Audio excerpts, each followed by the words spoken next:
Hello, and welcome back for another vlog from yours truly, Lupo, the creator of Dope Comics.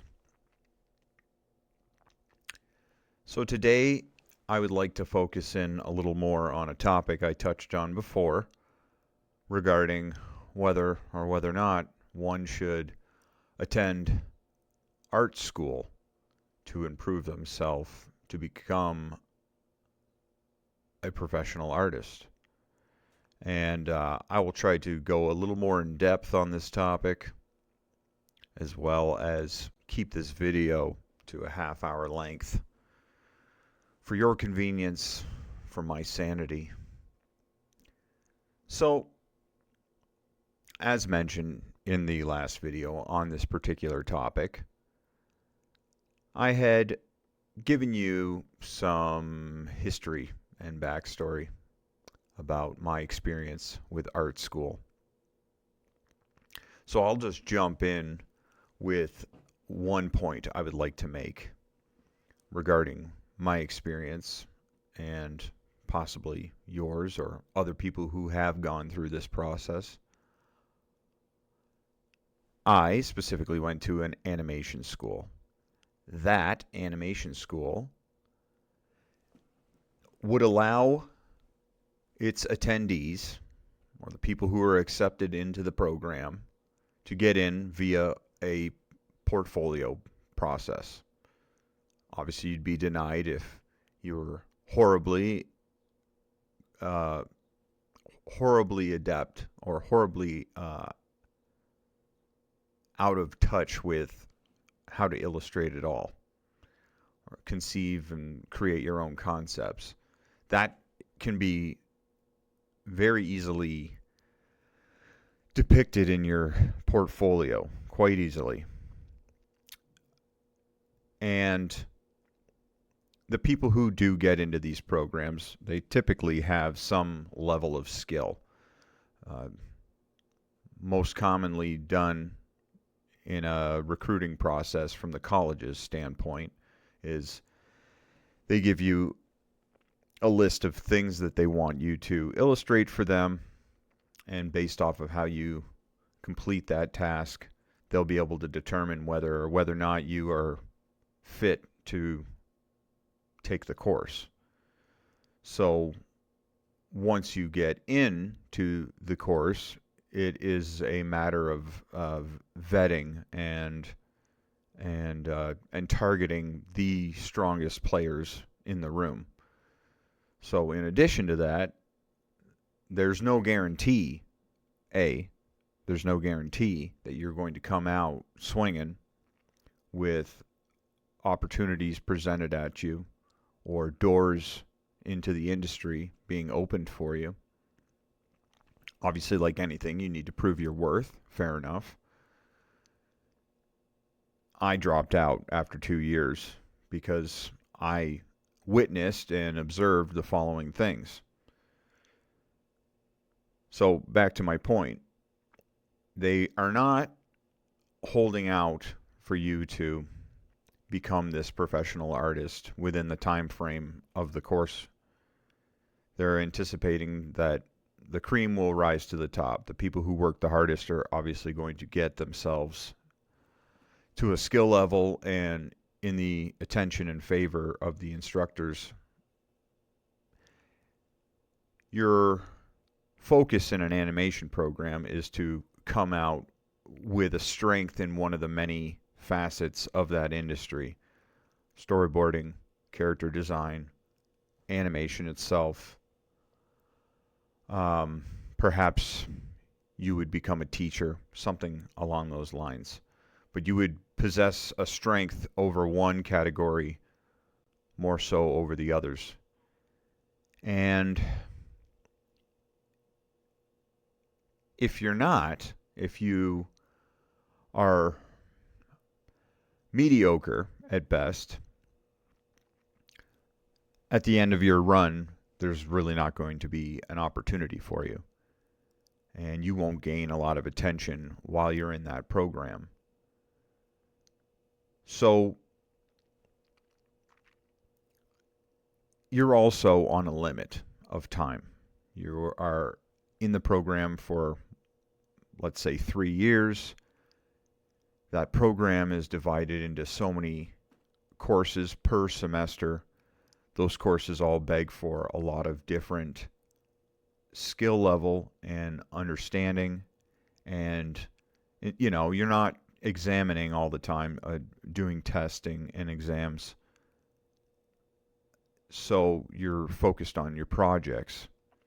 And unless you have some incredible time management skills at that point of your life, are you even going to be able to juggle all of that?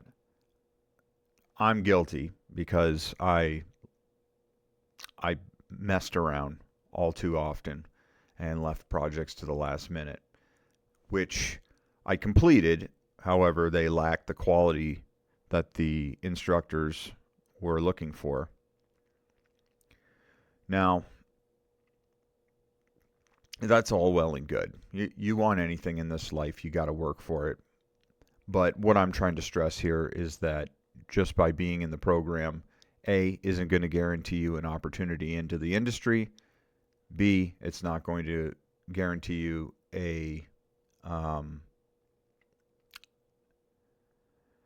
it's not going to guarantee your skill level getting to a professional level. It all depends on the person. I guess it all depends on how bad you want it. But some things I noticed while in the program, one thing in particular, was that of the attitude of the instructors and the coordinators of the program. One in particular, he was a top figure. I think he was the program director, but he was also my animation teacher. And he ended up becoming a comic book writer. And that's predominantly what he does now. I think he's still the director of the program, 20 years later. However, I'll never forget it. There was one day in our animation studio wing, the hallway that led to all the different studios, and a bunch of us students were out there talking amongst ourselves, and that director came along. And that particular day was I think they were giving tours to high school students, so two potential prospects who would enter the program. And this teacher, this instructor, this director, he came to talk to us. And to put it simply, he was shitting on these high school students' portfolios and how bad their artwork was. And something in that moment really struck me as odd, because you've got these snobby and essentially gatekeeping people in their positions holding the door closed to anybody who isn't worthy of getting into the industry. So I thought, how low of the guy to do it. I was definitely not a model student by any measure, okay? However, that to me was low. We're talking about picking on somebody who's defenseless, punching a blind man. It was that type of low behavior. And I lost an incredible amount of respect for him that day. And I've never, ever forgot that interaction. I can't tell you what the other students were thinking, because I wasn't the only one he was, boastfully ripping these high school students' portfolios apart to. He was just haphazardly letting it flow out of his big mouth. So that gave me a lot of insight, as to what the mindset is of the coordinators of that program.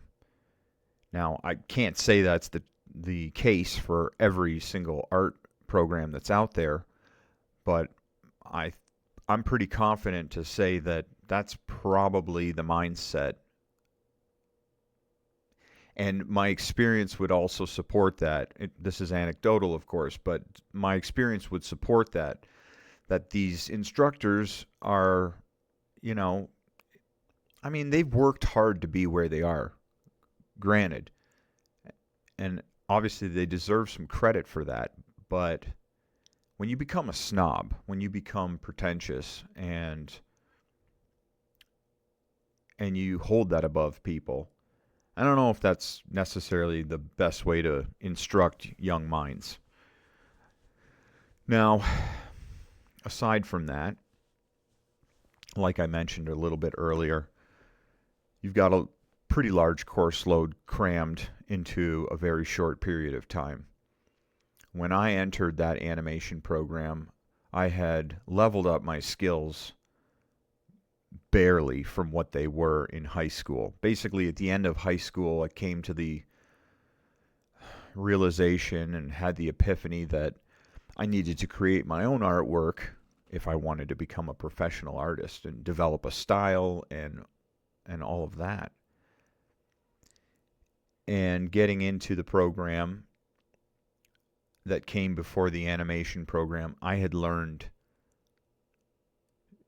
to recalibrate my brain to think in terms of coming up with original design. Taking those skills and practicing them for a year after that initial course. It was like a fundamentals program. Taking those skills and pushing them, absolutely only drawing from my head. These were my own designs that I was experimenting with for the year that came after. That's what inevitably led me to producing a decent portfolio enough to get me into an animation program, and an animation program that had somewhat of a renowned reputation. So, as mentioned in other videos that I've made, I never was cocky about it. I was humbled in the fundamentals program that I had taken directly outside of or directly after high school. But being in the animation program humbled me even more so. I was around kids that, as I'd mentioned in other videos, these kids had spent more time during their high school years practicing their craft, where I did not, and it showed in my work. So very quickly I learned that my skill level was not at the top of the class. By the time I dropped out, I probably had wedged myself into the top 5 of the class. But those 4 that precede me, when I say the top 5, I mean I'd be 5th in the order. The 4th, 3rd, 2nd, and 1st, who was the best, the 1st being the best, they still exceeded my ability. And as I mentioned in the other video, again, sounding repetitive here, I realized I still had a lot of work to do to increase my skills to a professional level. So what I did, and what the point of this video is to emphasize, is that you need to learn how to time manage and practice your focus. And your focus needs to be on what department, what category of, let's say, traditional animation creation is. What do you want to focus in on? Are you the kind of artist who likes to do very detailed scenery, landscape, layout, background, very detailed perspective drawings, foliage in a forest scene, a skyscraper with infinite windows, just nitty-gritty details, very, very, very layered. Are you that artist? Do you like to render them?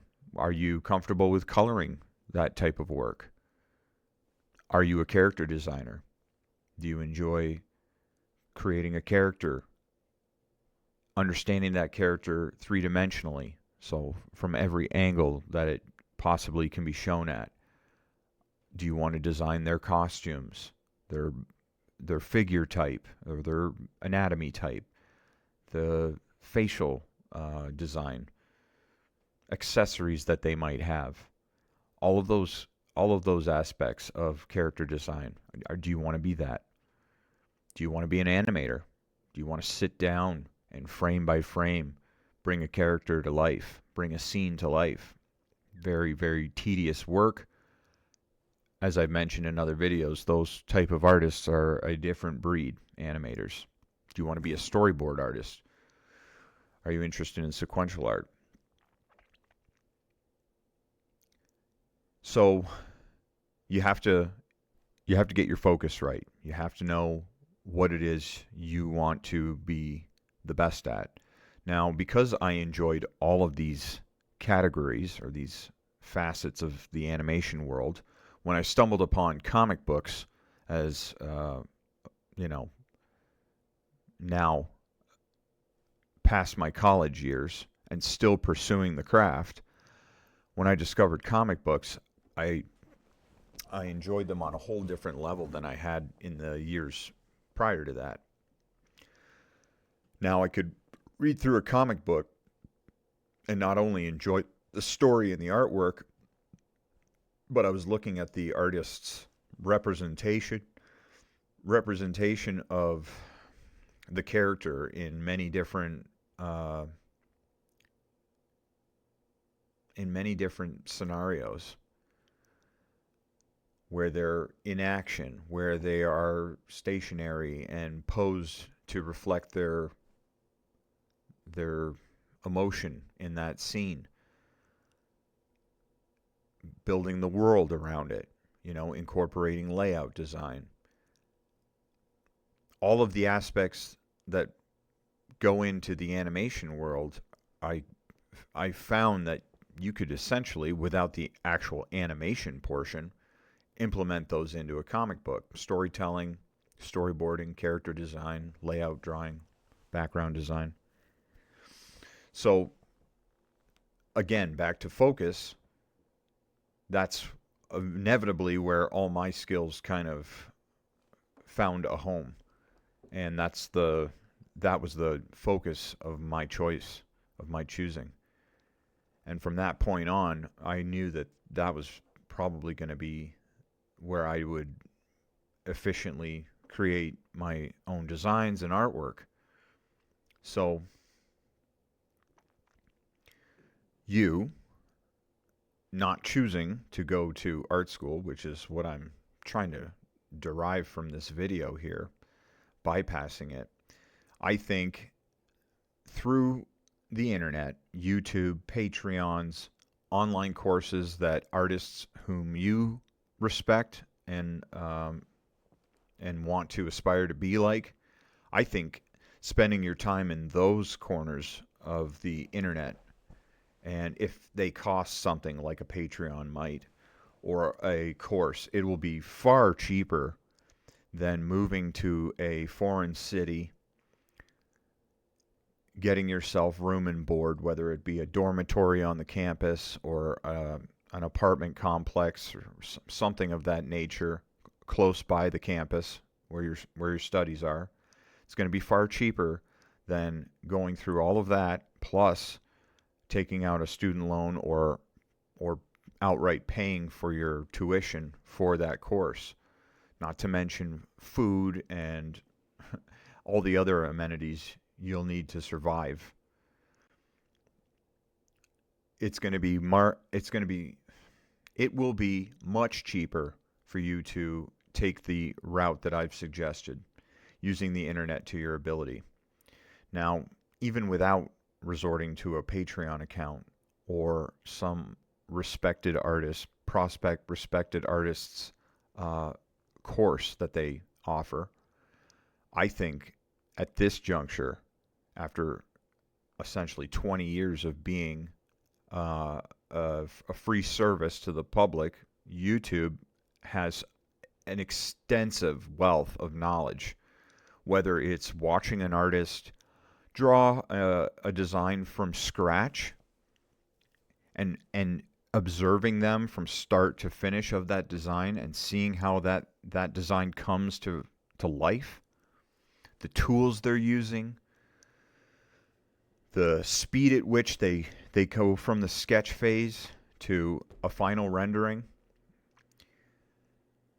You can see plenty of artists working in a digital platform where they're in a Photoshop or Clip Studio or Autodesk Sketchpad application, and again, watch them from start to finish come up with a concept. There's so much learning you can do, or you can obtain from observing that, and in tandem practicing it. And that is the key. And I stress this again in other videos. It's the practice, it's the years, it's the devotion and the focus you give to that area you wish to improve upon that is going to get you to a professional level. Another thing you can do, let's say you are like me and you're going for the comic book world. What you would do is attend conventions, comic book conventions, meet with professional artists, bring your portfolio, go find a YouTube video online that instructs you on how to construct a portfolio for the comic book industry that is actually going to turn heads, or that will help you to not waste your time drawing things that aren't going to turn heads. In the world of comic books, when you present a portfolio, per se, at a convention to an artist you respect, all right, you want them to take time out of their day and review your portfolio, let's say. You want to turn their head by drawing sequential artwork, meaning comic book pages. They're not so much interested in how nicely you can design a cover or a single piece of artwork. They want to know that you can tell a story through panels. And usually what you'll be showing them are the line drawings of those pages without word bubbles or any type of direction from the dialogue and lettering depicting how the story's going. Those artists have a keen eye, so they'll be able to look at your portfolio and panel through panel, the way you've laid out that page, they'll be able to decipher your ability to tell a story from one panel to the next.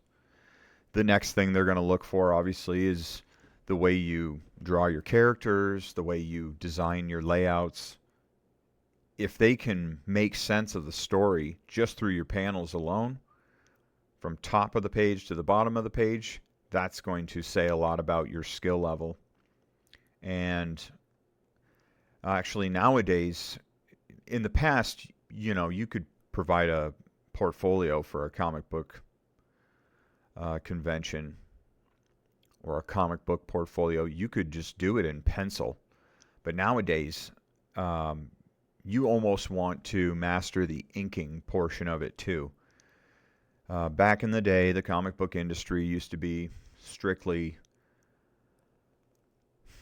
a pipeline process. One would pencil, one artist would ink, one artist would color, one artist would come and do the lettering and the word bubbles, and then somebody would edit it all. Well, times have changed, and I think you stand as much more of an asset to, let's say, a comic book publishing company as a line artist, incorporating the pencils and the inks. Plus, if you want to eventually get to the stage where I'm at, where I'm confident to write and illustrate and color my own books, you definitely want to become adept at inking your work. So, again, these are all skills you can learn online for free or for minimal costs using Patreon or courses some artists, indie artists, professional artists offer. Far cheaper, definitely effective. If it's a type of course that an artist online is offering that you can download, definitely worth paying for it. Now you have the download, you have it forever. You can always go back to those lessons. The key is time, constant practice, and focus. And I would say if you have any decent level of skill, you can improve it and get to a professional level in time. Seek out the help of professionals where it's available. It's not easy to come by, but it can be done. And again, going to comic conventions is far cheaper than going for college and getting your work in front of those eyes and getting some brutal criticism or constructive criticism is going to do you a wealth of good. And again, far cheaper, okay? Far, far cheaper. So, consider what I'm saying. Art school is an option, but at the end of it, you get a certificate, a piece of paper. You're not really getting an art degree, and it does not guarantee you a spot in the industry. In the end, if you never had any college experience, but your portfolio shows that you draw at a professional level, that is all you need, my friend. That is all you need. It's one of those interesting industries where your skill and your work does all the talking for you, not a piece of paper, not a prestigious graduate of an esteemed school, okay? Doesn't matter. It's all about your skill. So from the age of 18, now you've graduated high school, to the age of 25, 7 years or so of focus, practice, networking, resourcing, the way I've instructed you, that's going to do you a wealth of good. And by the time you're in your mid-20s, now you're ready to take that leap of faith and try to get a professional job. Or you do what I do, and you be an independent, and you use social media and all the tools that we have here on the internet nowadays to promote your work and build your own brand. I recommend that. I think that's the best way to go in today's climate. So I think we'll cap it there. That's pretty much all I wanted to say on that topic. Take from it what you will. I hope it helps. If you're interested beyond the lesson I'm trying to illustrate here for you, please give me some more of your attention. Down below in the bio or about section of this video, you will find all my social media handles as well as a link for the digital PDF of my book, SIMPY, the Cotton Wiener, Issue 1, The Pink Nightmare. It would mean a great deal to me if you'd go and read that. You can view it in your web browser on your PC or phone, or you can download the digital PDF to your phone or PC. And if you choose to do so, it's free. All I ask is that you follow me, perhaps on one of my social media handles. I'm on Kick, YouTube, Instagram, and TikTok, all under the handle Lupo's Dope Comics, one word. It would mean the world to me if you'd come and follow me on any one of these platforms, preferably Instagram or TikTok, where you can send me a direct message, which I'm looking forward to, with your feedback of this issue that I've released to the world for free. So consider it. No one's holding a gun against your head. You do what you feel. But you'd be making my day if you followed along, showed a little support that way. Currently, I'm working on issue 2, and that will be eventually turned into a Kickstarter campaign to which I will sell physical, or I will make available physical copies of the first issue, now available for free, and the second issue, which will probably be a little longer than the 21-page first issue. So stick around. I'm a very ambitious fella, and have a passion for this book that I'm making, and I do want to complete the series before the end of 2027. So I think I've got plenty of time between my day job and the free time that I have outside of it to get all the issues of the comic series done and eventually run a campaign to sell it as one full graphic novel. Anyway, good chat. Thanks for your time. Have a great day. Bye.